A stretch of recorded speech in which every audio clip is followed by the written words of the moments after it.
평강과 기쁨과 소망이 가득하여 넘치시기를 주님의 이름으로 축복합니다. 오늘 본문 1절 2절은 앞서 살펴본 사장의 앞 단락, 교회 내에서 거룩함과 연합을 유지하라는 가르침의 결론이라고 할 수 있습니다. 제가 표준 세번역으로 1, 2절을 다시 한번 읽어보겠습니다. 그러므로 여러분은 사랑을 받는 자녀답게 하나님을 본받는 사람이 되십시오. 그리스도께서 우리를 사랑하셔서 우리를 위하여 하나님 앞에 향기로운 예물과 제물로 자기 몸을 내주신 것 같이 여러분도 사랑 안에서 살아가십시오. 아멘. 교회는 하나님을 본받는 자가 되어야 하고 그리스도께서 우리를 사랑하신 것 같이 사랑을 실천해야 한다는 것이지요. 예수님의 사랑은 우리를 위해 자신을 제물로 바치신 사랑이기 때문입니다. 하나님을 본받는 자가 되면 자연스럽게 나의 모습 속에서도 하나님이 보일 수 있기 때문입니다. 그리스도처럼 사랑한다면 나의 것을 희생해 형제를 위한 삶을 살아가게 될 것입니다. 모든 성도가 이렇게 살아가게 된다면 당연히 교회는 거룩함을 유지할 수 있을 뿐만 아니라 더 강력하게 될 것입니다. 이렇게 교회가 하나님의 뜻에 합당한 모습으로 세워지면 성도들이 일상에서 거룩한 성전으로 하나님의 몸으로 각자에게 주어진 삶을 살아가게 되는 것이죠. 모이는 교회가 거룩하면 흩어지는 교회도 거룩하기 때문입니다. 그래서 저와 여러분이 흩어지는 교회로 세상 속의 거룩한 성전으로 살아가야 합니다. 세상이 음행과 더러운 것과 탐욕으로 가득하고 누추하고 어리석고 희롱하는 말을 하는 자들이 많다 해도 그리스도인들은 그런 말을 입에 올리지 않는 구별된 삶을 살아야 한다는 것이지요. 물론 일상생활을 하면서 다른 사람들과 완전히 다른 삶을 사는 것은 쉽지 않습니다. 그러나 오늘 바울은 세상에 휩쓸려 그런 악한 행동에 동조한다면 결국 하나님의 나라를 기업으로 얻지 못하며 불순종의 아들들로 여겨진다고 경고하고 있습니다. 그러므로 그리스도인들은 그런 자들과 함께 해서는 안 된다는 것이지요. 세상에는 더러운 죄악들을 먹음직도 하고 보암직도 하고 탐스럽게 여기게 하는 유혹들이 많이 있습니다. 특히 현대에는 거짓 정보와 유혹들이 빛의 속도로 우리에게 다가오지요. 그렇기에 우리는 거룩한 성전으로서 우리 자신을 지키기에 힘써야 하는 것입니다. 바울은 흩어진 교회의 사명을 설명하기 위해 빛과 어둠을 사용합니다. 그리스도인은 이제는 어둠이었으나 이제 빛이 되었으므로 과거로 이전으로 돌아가지 말아야 합니다. 빛의 삶이란 주님이 기뻐하시는 일들, 즉 착함과 의로움과 진실함을 실천하면서 사는 삶입니다. 그리스도인은 결코 어두움의 일로 돌아가서는 안 되는 것이지요. 아무리 열심히 악행을 은폐하려 해도 결국 밝은 빛 아래에 다 드러나기 때문입니다.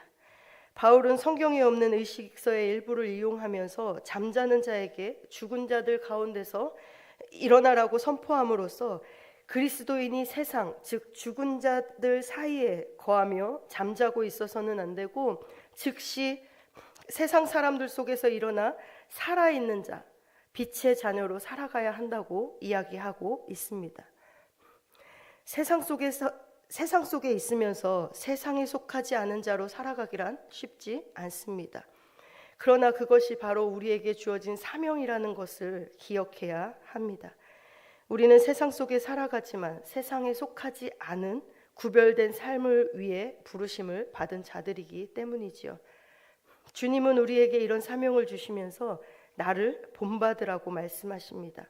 그러므로 세상에서 주님을 본받아 거룩하게 살려고 힘쓰는 것이 저와 여러분의 사명인 것입니다.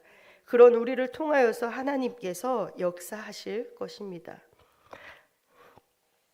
바울은 에베소 교인들에게 빛에 속한 자들로서 주님을 기쁘시게 해드리는 길이 무엇인지 숙고하며 살라고 가르친 후에 또 한 가지 원칙을 제시하고 있는데 바로 지혜롭게 살라라고 말씀하십니다.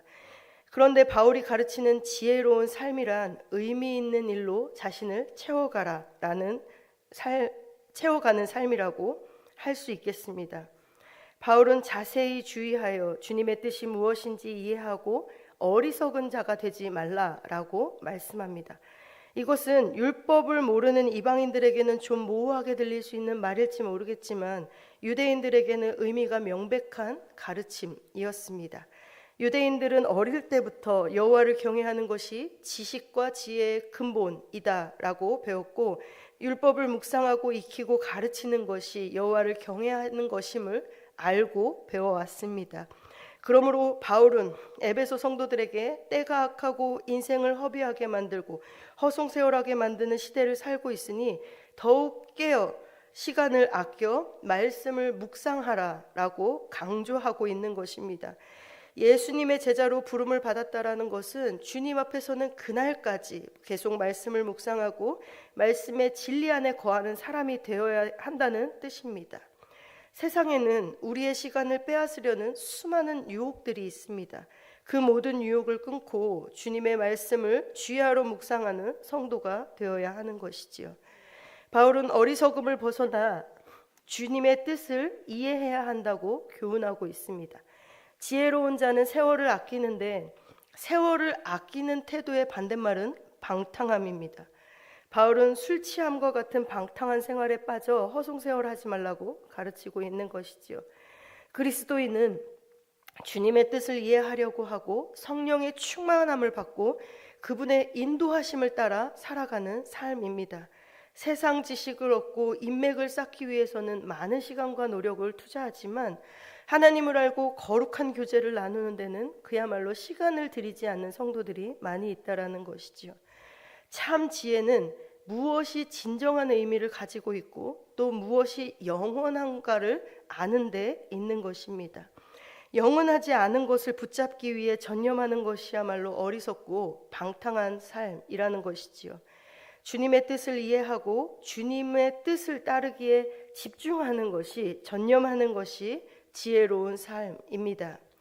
바울은 지금까지 전한 가르침을 마무리하는 의미로 19절에서 교회가 함께 모여 예배하기를 즐거워해야 한다고 가르치고 있습니다. 함께 모여 찬송하고 예배하라는 교훈인 동시에 함께 말씀을 나누라는 권면이기도 합니다.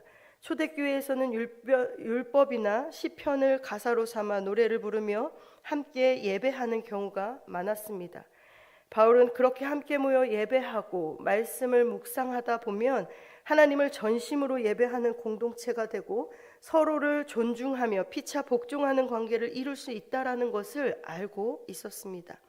성도들이 함께 모여 예배하고 말씀을 나누고 교제하는 시간을 갖는 것은 세상에서 영적인 승리를 경험하며 살아가기에 반드시 필요하다라고 이야기하고 있는 것이죠. 방탕한 자들과의 만남과 아니면 영상물에 빠져서 시간을 보내는 어리석은 모습을 버리고 세월을 아껴 거룩한 지체들과 하나님의 말씀을 함께 나누는데 더 힘쓰는 저와 여러분이 되시기를 바랍니다. 현대인들은 역사상 가장 많은 여가 시간을 누리고 있습니다. 문제는 그 시간이 하나님이 아닌 세상의 쾌락으로 채우려 한다는 데 있다는 것입니다. 헛되고 방탕한 것에 마음을 빼앗기지 말고 말씀과 기도로 주님의 뜻을 헤아리기에 힘쓰고 성도들과 신실한 교제를 나누는데 더 즐거워해야 한다는 것이지요. 우리의 시간을 영원한 것으로 더 많이 채워 넣으실 수 있는 저와 여러분이 되시기를 바랍니다. 이제 바울은 일상에서 그리스도를 경외함으로 피차 복종하기 위해 구체적으로 어떻게 살아야 하는지를 교훈합니다. 복음의 진리를 따르는 하나님 백성의 삶의 원리를 가장 먼저 적용해야 할 삶의 영역은 바로 우리의 가정이라는 것이지요. 바울은 흩어진 교회인 성도들에게 마땅한 가정생활에 대해 교훈하는데 먼저 아내들에게 남편에게 복종하라라고 가르치고 있습니다. 1세기 로마 사회 문화에서는 아내가 남편에게 복종하기 마련이었습니다. 그렇다면 아내들을 향한 하나님의 법도는 세상 문화와는 별반 다를 게 없다고 생각할 수 있습니다. 그러나 겉으로는 비슷해 보일지 몰라도 그 중심은 완전히 다르지요. 남편이 아내보다 더 강하니까 남편에게 경제력이 있기 때문에 복종하는 것이 아닙니다. 남편과 아내와의 관계가 그리스도와 교회의 관계와 같기 때문에 복종하라라고 말씀하시는 것입니다. 이는 남편이 불신자인 경우에도 마찬가지라는 것이지요. 아내는 신실하고 사랑스러운 아내의 역할을 감당함으로 가정을 하나님의 거룩한 성전, 평화로운 하나님의 나라로 만들 수 있습니다. 그리고 그런 가정들을 통하여서 하나님의 다스리심이 이 세상 가운데 더 분명하게 드러나게 될 것입니다. 그리스도께서 교회를 사랑하신 것처럼 사랑하라고 바울은 이야기하고 있습니다. 바울은 남편들에게 더 할 말이 많아 보입니다.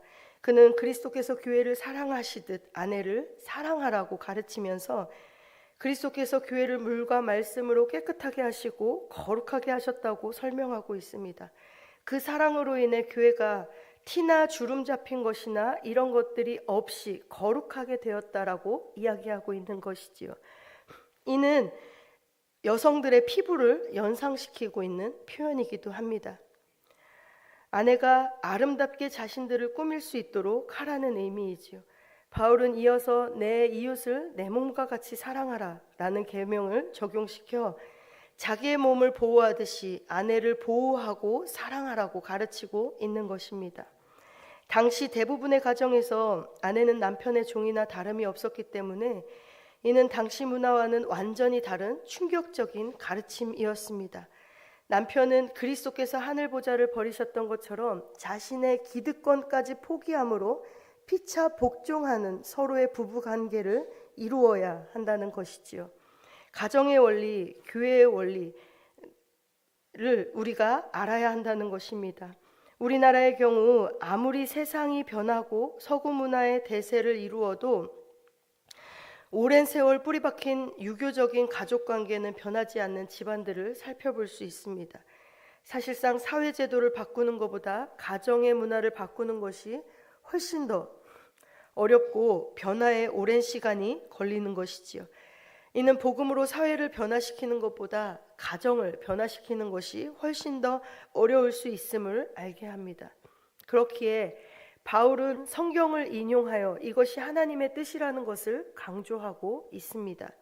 남편과 아내가 한 몸이 되는 것과 그리스도와 교회가 한 몸으로 연합하는 것은 동일한 원리를 가졌다라는 것이지요. 하나님이 세우신 창조 질서라는 것입니다. 그렇기에 남편과 아내 관계에서는 그리스도와 교회가 사랑하고 존경하는 관계가 마땅히 나타나야 한다라는 것입니다. 이는 현대 가정에서도 나타나야 할 덕목이기도 합니다. 하나님께서 설계하시고 고안하신 이 관계와 질서가 우리들의 삶 가운데, 우리들의 가정 가운데 실현되어 그 복을 누리실 수 있기를 바랍니다. 세상의 모든 불평등 중에서 남녀 불평등이 가장 뿌리가 깊고 가장 해결하기 어려운 문제입니다. 성경은 먼저 가정에서부터 이 문제를 해결하라고 가르치고 있는 것이지요. 물론 주님이 기뻐하시는 관계를 이루기 위해는 우리가 함께 가야 할 길이 멀 수 있습니다. 그럼에도 성도는 성경적인 부부관계를 맺어감으로 하나님의 뜻 안에서 신비로운 연합을 이루며 살아가야 하는 것입니다. 오늘 말씀을 통하여 하나님께서 우리를 세상에 속하지 않은 구별된 자로 부르시고 또 세상에 살면서 주님을 본받는 거룩한 자로 살아가라고 말씀하십니다. 또 때가 악하니 하나님의 뜻을 깨닫고 하나님의 말씀 안에 깨어 기도하며 말씀으로 거룩하게 살아가라고 부르십니다. 우리의 이러한 말씀이 우리의 삶 가운데 적용되어 하나님의 뜻을 이루고 하나님의 거룩한 백성으로 이 세상을 살아가실 수 있는 삶이 되시기를 주님의 이름으로 축복합니다. 함께 기도하겠습니다. 우리를 부르신 하나님, 우리가 세상에 속하지 않은 구별된 삶을 살아가기를 소망합니다. 이 세상에 살면서 주님을 본받아 거룩하게 살아가는 것이 우리의 사명임을 깨닫고 순종하며 살아가는 삶이 되게 하여 주옵소서. 에베소 교회와 같이 지금도 여전히 때가 악하고 인생을 허비하게 만들고 허송세월하게 만드는 시대를 살아가고 있습니다. 오늘 말씀처럼 더욱 깨어 시간을 아껴 말씀을 묵상하게 하시고 예수님의 제자로 부르심을 받았사오니 주님 앞에서는 그날까지 말씀의 진리 안에 거하는 사람이 되게 하시고 세상에는 우리의 시간을 빼앗으려는 수많은 유혹들이 있으나 그 모든 유혹을 끊고 거룩한 지체들과 하나님을 나누며 하나님의 말씀을 나누는 일에 더 힘쓰며 애쓰며 살아가는 저희들 되게 하여 주옵소서. 우리의 삶 가운데 하나님이 기뻐하시는 말씀이 이루어지기를 소망합니다. 성경적인 부부 관계를 맺어감으로 하나님의 뜻이 우리의 가정으로부터 시작되는 신비롭고 거룩한 연합을 이루어가는 우리의 가정 저희들 되게 하여 주옵소서. 이 시간 정성을 다하여 1000번째 예물을 하나님 앞에 올려드립니다. 받은 은혜와 사랑에 감사하여서 마음의 소원을 담아 드리는 귀한 예물을 하나님 기쁘게 받으시고 하나님의 공급하시고 돌보시는 은혜를 더욱더 누리며 살아갈 수 있도록 주님 은혜를 베풀어 주옵소서. 감사드리며 예수님의 거룩하신 이름으로 기도합니다.